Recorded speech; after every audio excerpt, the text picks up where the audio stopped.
Hello, welcome to another Facts and Dimensions Spotlight Dataset. This one's covering domestic abuse in England and Wales. Let's have a look at one of the tables. So these tables, these Excel files, are full of data and nice drop downs and charts and everything. It's really cool. But we just want the data. So the data is actually in hidden sheets like these ones. I just unhide a few, and you can see what they look like there. So main headings, subheadings, data.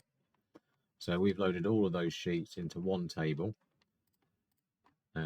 here. One table, 13,000 rows.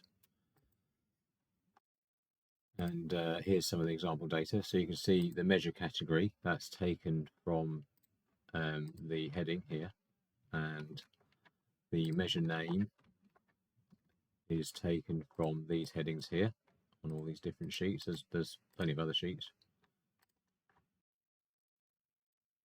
There's lots of sheets here. And so on, and you've got the measure values and the years, and well, that's that. There's a link in the description. Follow that, you can get to play with this data and all of the thousands of tables of data in the database. Thanks.